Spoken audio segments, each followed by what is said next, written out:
I got a bit of stick for this because obviously we finished well in 10th and people think we're going to go beyond that. I really don't. Hi there, welcome to another episode of the Premier League Predictor. Today we'll be covering off Brighton. Now, it's fair to say, amongst their fan base, I think there's mixed opinions about their season last year. But to talk us through it, I've got the prestigious Seagulls Social, but more importantly, it's Ben Spalding, who's going to give us the lowdown in terms of Brighton and the prospects for the future ahead as well. But before we do so, make sure you subscribe to our channel, give it a like, and let us know your comments as we go along. And also in the cards right now, I'll make sure I'll add the Seagulls Social as well as our current series on this particular episode as well, talking to other fans and their thoughts for the upcoming season. But absolute privilege to have you, Ben, talking about your beloved Brighton. And you guys obviously do a magnificent job on your own channel talking about your beloved Brighton. But let's start off by talking about last season. I think obviously there was high hopes potentially to build on from the strong season from the previous year. But it seems to spiral out of control to an extent, especially when you look at your home form as well, which I was like a bit taken back when I was reviewing this again. But yeah, let's get your thoughts. So how did you feel like Brighton did last season? Well, I think we exceeded expectations for sure.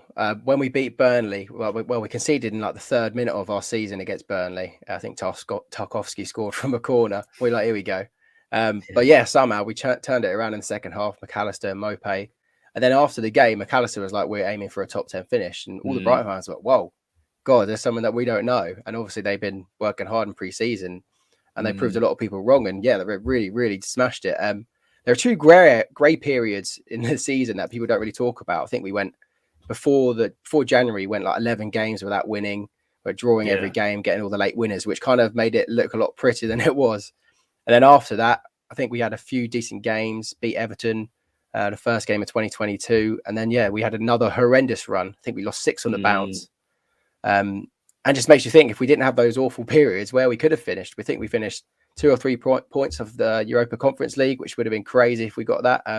I'm just happy that we finished in the top 10. That's our record-breaking year, basically. And what was the feeling about Graham Potter? Because I know midway through the season, there was an incident where at the end of the match, he got kind of booed and he turned around and he kind of looked in dismay at the crowd at the time. And I remember that was at the Amex itself. Yeah, but against Leeds. Yeah, obviously, I feel like it's almost come to a point now with Graham Potter where, he feels like potentially if there was a move for him, then he would consider it now more so than potentially if it was the previous season.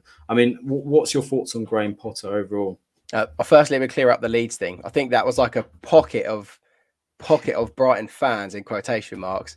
I think there's probably about 12 fans that booed them at the end. Honestly, the Sky, because it was on Sky, they made it out to be so much worse than it was, and they just wanted to find anything to make a story because it was such a horrendous game. So that was their talking point. I do agree. People did boo, and then he said that we needed a history lesson in the press conference afterwards, which was quite funny. We never really see a kind of passionate, angry side from Potter, so that was quite good to see. Do I think his time is if he's ready to go? I don't know. I think he's still got work to do here. He's obviously broken our record, which is a great achievement in itself. We don't really spend loads of money. Our net spend is horrendous, but that's because of that was the pre Ashworth era when we were spending horrendous money on people like Jurgen Claudio and Jahan Bash. We don't do that anymore. We sign random South Americans now, and it seems to be paying off. But I don't know. How many more years has Graham Potter got at Brighton? It's a difficult question to answer. Obviously, I'd like to say for the rest of his career, but we all know it's not going to happen. Maybe in the next season or 2. I see he's linked with the England job. So if Southgate doesn't do well at the World Cup, will he be linked with that? And I guess, maybe one of the big 6. If they sack their manager early doors, he'll obviously be linked with it straight away. And one of the areas that I always feel with Brighton, it seems to be this elusive striker that can score like 30 goals a season. It's always the case with every Premier League club, I have to say. But for last season, obviously, a lot of pressure on the likes of Malpe to kind of deliver. He's been linked with a move going into this window as well, Yeah, the most potentially random going move into ever. Serie A as well. Yeah, to one of the most poorest sides in Serie A, it has to be said. But with Salernitana, well, they newly promoted as well, or something like that. So yeah, last season newly promoted.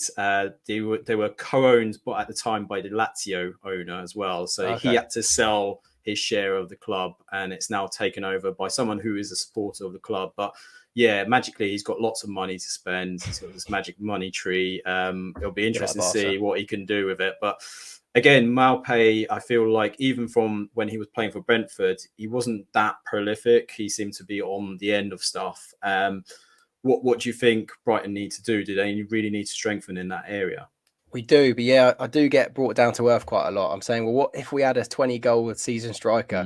Then we would be in this position. But what team that isn't in the big six has a 20-goal season striker? Exactly. Like, it just doesn't really happen, and they're not going to sign for Brighton anytime soon unless we start achieving Europe. But yeah, we just got to be realistic. And I'm finally kind of, honestly, for 2 years on the Seagulls Social podcast, I was like, we need a striker, but I'm over it now. I think I've just got to be happy with what we've got. Hopefully find a gem in Dennis Undav. He could get some goals for us. I think he was one of the top goal scorers in the European leagues last year, obviously in a much worse league as Belgium. But Neil Maupay, I don't know. I would be sad to see him go. I think 15 million. 15 million with a year left on his contract. I don't know. It's an okay offer, but I think we could easily extend his contract. I don't see why he'd want to leave and join a team that's going to be in a relegation battle in Serie A. It'd be a very strange move. But it depends if he's dealing with the critics, because he's got a bit of I wasn't say soft personality, but he's quite an emotional guy. So when people get on him, it has a massive effect on him and also the club, all the players around him.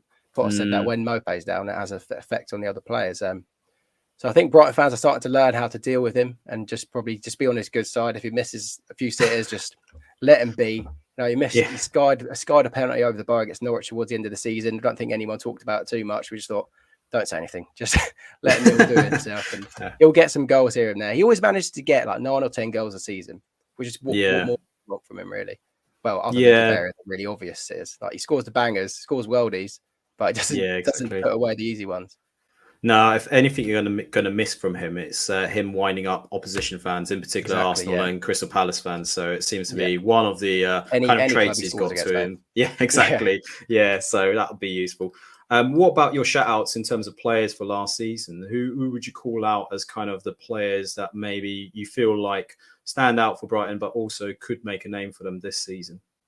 Well, I guess Cucurella. I think some people should know about Cucurella if they play Football Manager or even FIFA. You should know about Cucurella simply just because of his hair. And when we signed him for Hetafe, a few people didn't really know about him or know the ability that he was at. To be honest, I didn't think he would do that well. He absolutely smashed it. Absolutely, but hands down our player of the season. Closely behind was Basuma again, which was obviously not a shock. Robert Sanchez, he made a few mistakes here and there, but he's still, I think that was his first full season in the Premier League for a young Spanish keeper. He got called up to the Spain squad. He had a really good season. I think a lot of the players had a really good season, hence why we finished so high. Cucurella is probably the standout for sure. So let's kind of talk about your kind of transfer wish list as well as the players that you have managed to bring in. So I'm going to do a terrible job when it comes to pronouncing some of these names because there's quite a lot that I had to get my mouth through. But Julio Enciso, Enciso even. So he looks like an interesting player. I saw some of the clips in terms of where he's been playing at the moment at Libertad. And he seems like a hell of a prospect that, Potter could get his hands and mold him into. You've also got Simon Adingra as well. So interesting one. Obviously, maybe that's more of the Potter Nordic connections there really coming into play. But one of or two players that I want to kind of refer to, you've all obviously mentioned one is from your sister club, Union. So you've got Dennis Undav, and then you got Kasper Kozlowski. I'm obviously donning a certain Polish shirt just to show some support. One player that I do know will do quite well. Hopefully he'll get given a chance. He is still young, but quite raw again. So I'll be interested to see his progress. We've also got the Japanese kid, Matoma? Matoma. As well. So potentially there's obviously quite a lot of business done so far. We obviously have to talk about... That's the thing. That's the thing, because people say that we've done loads of business, but those last three signings, Matoma was last summer, but Kasper Kozlowski and Undab were both signed in January, then reloaned out. So some Brighton fans are like saying we've made loads of signings, they're really happy, but no, realistically, we've only signed a Dingra, who's gone out on loan to USG, shock, and then Julio and Ciso, who we actually tried to sign in January but failed to. So I don't know. It's one of those, isn't it? Swings and roundabouts with that one. But there's still a lot of players that you're rumoured to be linked with. One we were going to talk about, but unfortunately he has decided to move to Lyon, was Tagliafico from Ajax. Obviously, potentially the replacement for Cucurella if he does move on. Then we've got the likes of Levy Colwell, as well as Marshall Muntenza from Reims as well. And then there's apparently Florian Grealish from Hoffenheim as well. That's been linked as well. But based on those names, do you think that's enough for Brighton? Do you think there should be more players that maybe Potter and Brighton look forward to? I think we really got to sign a proper first team player. Like Julio and Ciso, like I said, we tried to get him in January. Funnily enough, he's only the second player Potter's actually asked or requested for. The other player who he requested for was Darwin Núñez, who's obviously now signed for Liverpool for 80 odd million, so Potter's obviously got an eye for some talent. And now that he's finally got his first ever player he's actually requested, there's a lot of pressure on Julio and Ciso. They were speaking about loaning him out depending on how he got on during pre-season, but he seems to be impressing and getting a lot of minutes. So I genuinely do think he might be part of the Premier League first team. Well, maybe on the bench, because we've got more subs now this season, haven't we? So we might actually see him playing some minutes for Brighton instead of just being shipped out like all of our other youngsters do. And then obviously we've got Yves Bissouma left, and then we get linked with a free agent called Florian Grealish, who's Austrian. A lot of the football hipsters seem to like him, so it's obviously a good thing. But he might actually be going to Galatasaray. Even if we did sign him, it'd be strange replacing one of our best ever players for Brighton, like full stop, with a free agent. It wouldn't sit well with me. I think we really got to reinvest that money into another Bissouma or another position. We can't keep relying on some youth players that we've never really heard of and wait a few years before they're actually good. We need a first team player for the here and now. I think Brighton fans are really crying out for that. I think I have to say, on reflection, Brighton's probably the only side where I haven't heard people wanting to move on players at this moment in time. It seems to be more trying to get players in. Whereas, if I think about like Leicester, for example, they've got a lot of deadwood that they need to shift off before they start bringing in players. So you're kind of in a luxury position to an extent, but also, as you say, Yves Bissouma's gone. He's going to be a hard act to kind of replace, and it's not going to be overnight as well. But also, I feel like at the moment, it's one of those tough marketplaces at the moment where, unless you kind of get in a bid that is kind of lucrative for clubs, they're not really interested in selling them at the moment. We've got a lot of players that seem to be keen to either sit on what they've got right now, or potentially, they're just waiting for someone to go in for them. So, it'd be very interesting. I mean, would you entertain something like Armando Broja, who seems to be linked with every Premier League club at the moment? But again, he was 100%. Kind of linked with West Ham, and he seems like the type of player that maybe Brighton could do with. Yeah, no, I like him. He's quite young. He seems a bit feisty, which obviously we've got in Neil Maupay and previously in Florian Andone, who's only one of few deadwood that we actually still need to get rid of. He looks like a tasty player. He scored against us as well last season. Broja did, and I was quite impressed with him. But so quickly going back to midfielders, some people think that we are pretty stacked in midfield anyway and have Bissouma replacements ready. Obviously, Caicedo really shone towards the end of the season. He is kind of a good Bissouma replacement, not like for like, unfortunately. And Wepu is good. I had a decent end of the season as well, but I think he had 3 injuries last year. And Jakub Moder, the Polish lad, he had an ACL injury, I think, and it's just come out today that he'll have to do a second operation. He's going to miss the World Cup, so we're not going to see him for the best part of next season. So we really do need to get a first team midfielder in there, otherwise we'll be lacking or missing Bissouma massively. But going back to the striker department, we haven't been linked with many names, which is the worrying thing. I think we got linked with that really tall guy from Stuttgart that Bayern were also linked with. I don't want to butcher his name, but hopefully some people might know who I'm talking about. And then that's probably about it in strikers. We haven't actually been linked with Broja, but he's definitely a player I'd like at Brighton. Yeah, and not to rub more salt in the wounds, but certain Aaron Connolly has decided to go on loan to Venezia, which is, I think he's just gone there for the shirt, to be fair, because they do some epic shirts, to be fair. But he's a colourful character, as we spoke offline. Again, do you think he's ever going to kind of come good for you guys? Because it seems like he's linked with so many moves during windows, but never seems to settle down under Potter. I really thought, so he went on loan to the end of last season, the last 6 months of the season, to Middlesbrough under Chris Wilder. And I thought, well, if any manager's going to get something out of him and put him in his place, it's going to be Chris Wilder. And I actually have I know one of the players at Middlesbrough. And apparently for like the first day, Aaron Connolly didn't speak to anyone. And I don't know if that's a normal thing in like in the world of football when you're a new player, which, fair enough. If I turned up to a place and I knew no one, I probably would be quite as well. Yeah. But at least you'd introduce yourself to him. But I don't know. Obviously people say he's got an attitude problem, and if he didn't make it at Middlesbrough, then why will he make it anywhere else? Really, Venezia is a very strange move for him. Hopefully he can start getting some goals, have some confidence, have some fun out there, because we know he likes to have fun, and obviously playing 3 beautiful kits. Yeah, exactly. If he gets to meet the model who models all of them, then fair play to him. She's stunning as well. This is very true. They seem to use her every year. They used her last year as well. So she must be on some sort of payroll there. Right, Ben, I'm going to push you.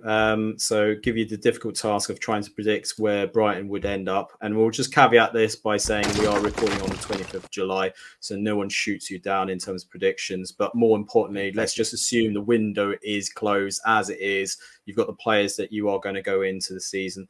Where do you think realistically Brighton could aspire to finish this season? I got a bit of stick for this. Because obviously we finished well in 10th and people think we're going to go beyond that. I really don't. If you really deep it and look at the league table, you've got Leicester, Villa, Newcastle.